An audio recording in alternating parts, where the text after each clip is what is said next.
au fond de cette boîte. Chante les sardines, chante les sardines. Ah, qu'est-ce qu'on est serré au fond de cette boîte. Chante les sardines entre l'huile et les aromates. Ah, qu'est-ce qu'on est serré au fond de cette boîte.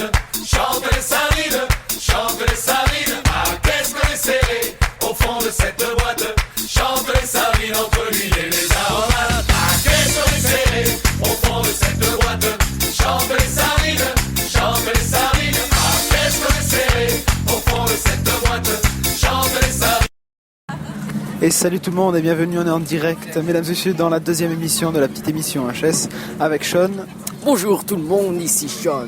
Alors, Et un invité exceptionnel, mesdames et messieurs, le docteur Franzer. Bonsoir docteur. oui, bonjour, c'est moi. Donc, on va tout de suite parler d'un sujet très intéressant. Vous en avez... parler, c'est ça la question. Alors, Voilà. nous allons parler Alors- de la fin du monde. Alors, 21 décembre 2012, une date laissant perplexe quelques personnes en des questions. Alors, on va continuer. C'est pas grave, c'est la reprise de la semaine, c'est normal. Ça va Sean, tu te sens bien? Moi, ça va bien, oui, à part que j'ai bu 4 cafés un matin. C'est normal alors. C'est normal. Alors, Allez, réexplique-nous. Et attention, deuxième action. bonjour, ici Sean 89223 et bienvenue à cette nouvelle vidéo, non? Non, sans audio. Ah, C'est pas grave. C'est un des plus gros ratages qu'on ait fait. c'est le stress. Ouais. Alors, on va remettre la fin de l'hymne et on va repartir comme si vous n'avez rien entendu. Serré au fond de cette boîte. Chante les sardines, chante les sardines. Ah, qu'est-ce qu'on est serré au fond de cette boîte. Chante les sardines entre les... Bonjour Sean. Excusez-moi, on a raconté une blague totalement affreuse. D'accord. Est-ce que tu te sens prêt pour continuer? Oui, je me sens prêt parce qu'aujourd'hui, on a un sujet quand même assez intéressant et laissant perplexe quelques personnes, comme j'ai dit tantôt. Alors, très génial et ça fait peur à quelques-uns d'entre nous. Alors, Sean est en train de chercher les papiers dans son sac. Alors, je vous disais, nous avons le docteur Franzer. Salut docteur. Hein? Bonsoir docteur. Hein? Bonsoir. Ouais, c'est le docteur Hein. Salut. Merci docteur. De rien. Alors, Sean, explique-nous. Il y a 3 théories, c'est ça Sean? En fait, je te prends. C'est la théorie que j'ai mal au Ça- cul. J'assume le chef. Merde. Merci docteur. En fait, tu te trompes, tu te fourres, alors il y a 2 théories. En fait, il y en a 3, alors je la connais pas. Il y a 3 théories, mais il y a 4 doigts. Mais il n'y en a plus que 2. Il y en a 2. Alors, la première théorie de l'éclipse qui va avoir le 21 décembre 2012 et l'autre, les Illuminati. Alors, on va faire entre pauses, à chaque pause, on va en compter une. Alors, On va tout de suite partir avec la première théorie. Qu'est-ce que c'est? alors la première théorie, c'est la théorie de l'éclipse. Alors, il paraîtrait que il y a de cela très très très longtemps, alors je vais la faire comme si je vous contais une histoire. Il était une fois, depuis très longtemps, en fait il y a des extraterrestres qui sont venus de la Terre, nous créer, nos ancêtres, un dieu extraterrestre qui a sacrifié sa vie pour nous donner vie à nous. Alors, si vous avez vu le film Prometheus, et les autres qui ont copié une théorie, ils l'ont mis à l'épreuve, mais dans un film. Alors c'est ça. Alors eux autres, il paraîtrait qu'ils ne peuvent pas vivre au soleil. Leur peau va fondre, vont brûler, en fait, je sais pas. Alors pendant l'éclipse, le 21 décembre 2012, ils vont peut-être venir, enfin je sais pas, c'est une théorie, vont venir nous détruire, tout simplement, radicalement, exterminer, éradiquer. Ouais, c'était très intéressant. Petite question, Sean. Ces gens qui font ces théories, qu'est-ce qu'ils fument avant de les faire? Je crois qu'ils fument. Ça se situe dans la zone 51 où ils font des expériences extraterrestres. Ils fument peut-être du crack extraterrestre, on sait pas. Peut-être, oui. En tout cas, il faut leur dire qu'il y a des champignons qui ne se mangent pas. Allez, entre 2 théories, Quelle sera la prochaine théorie? La théorie des Illuminati, tu es sourd, je l'ai dit. D'accord, oui, je suis un petit peu sourd et alzheimerique. Alzheimerique, un malade d'Alzheimer. Donc on s'écoute tout de suite une petite musique, c'est parti.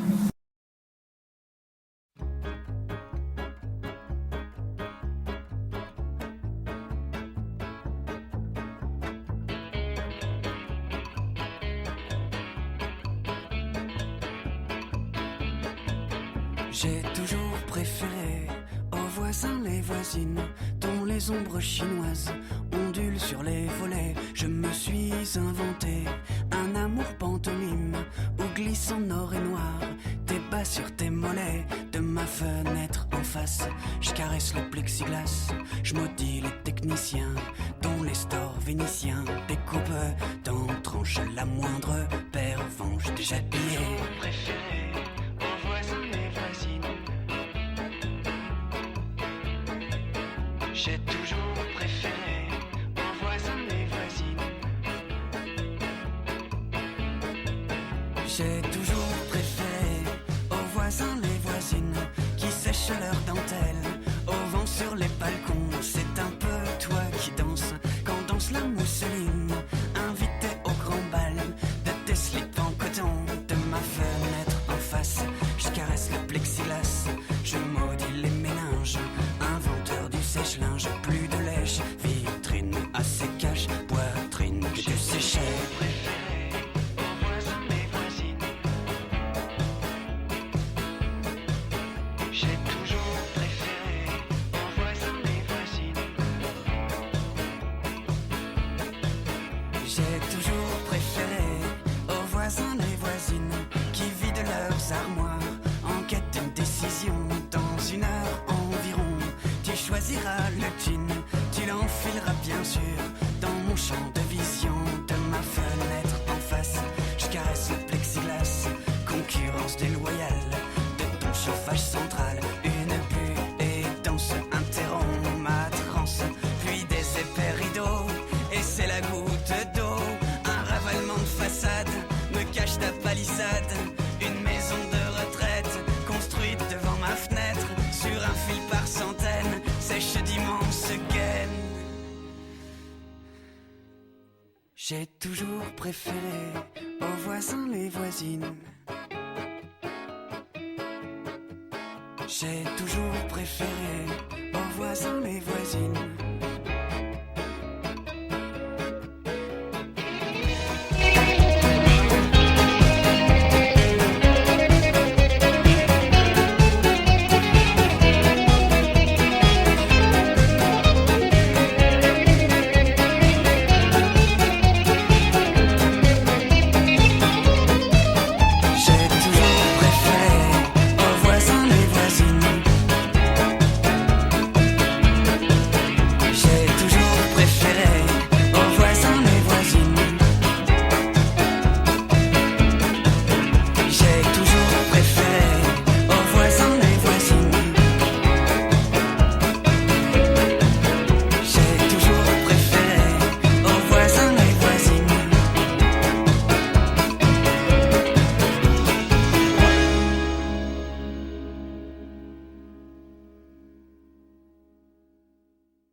Et on est de retour donc avec notre ami Sean.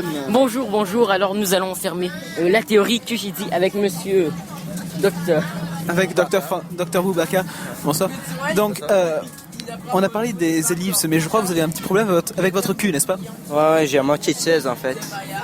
Et ce problème, en quoi influe-t-il dans votre vie de tous les jours?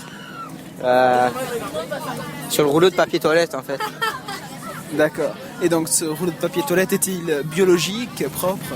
Ouais, c'est des feuilles de cactus. D'accord, merci beaucoup docteur. Une interview qui fait avancer le monde. C'est trop celle-là. Alors Sean, quelle est la deuxième théorie? La théorie des Illuminati. Des Illuminati. Qu'est-ce Alors que c'est? c'est un symbole qui signifie... alors, les Illuminati, bien entendu, c'est un triangle qu'on peut retrouver pratiquement sur tous les jeux, même les billets du dollar américain.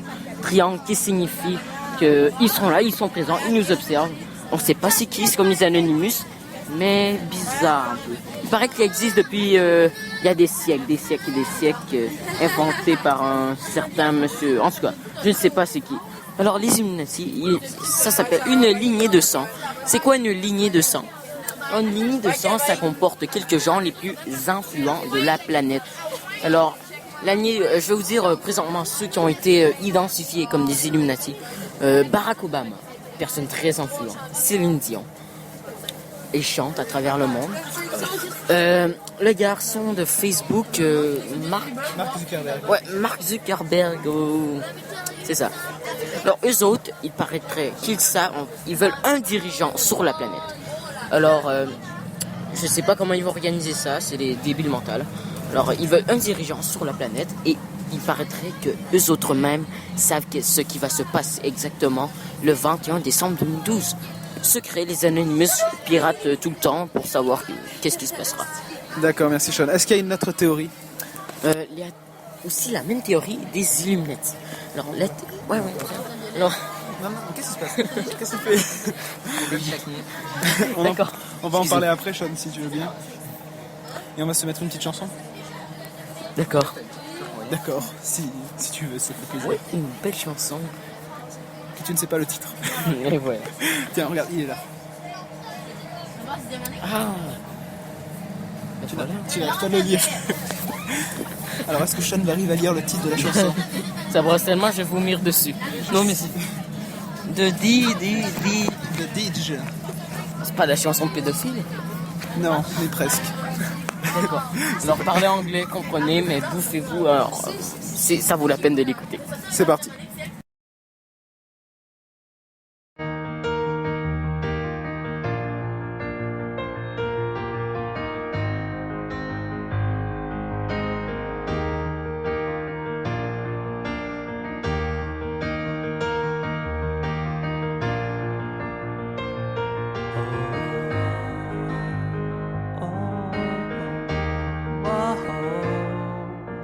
Hi everybody, my name is Deej. I look like the handicapped kid from Glee, and I lost my virginity when I was 23. I'm a normal guy just like you, except sometimes I get boners when I watch The View and cry during every episode of SVU.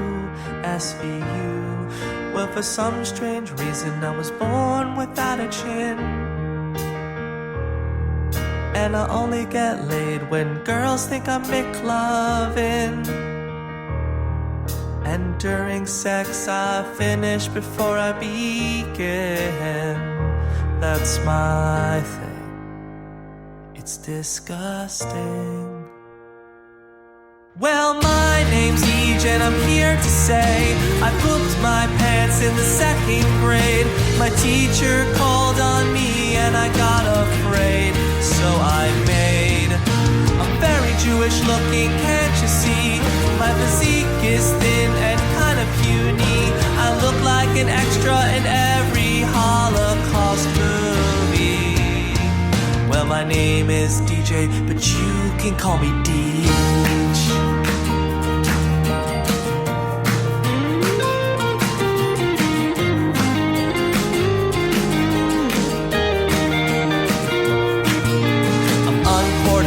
I'm bad at sports. My legs are too hairy for wearing shorts. And in Pee Wee baseball, they put me on a special ed team. Hummus and carrots are my favorite snack. When I smoke pot, I have panic attacks. I stare at the wall while my heart beats very fast, very fast. Well, it's hard to tell, but I speak with a subtle lisp. When I ban from comedy, I'll become a gynecologist. And my girlfriend tells me that my O face sounds like this. You can't resist. 'Cause my name's Deej, when I drink I hurl. In 7th grade I got beaten up by a girl. Her name was Nicole and she beat the shit out of me.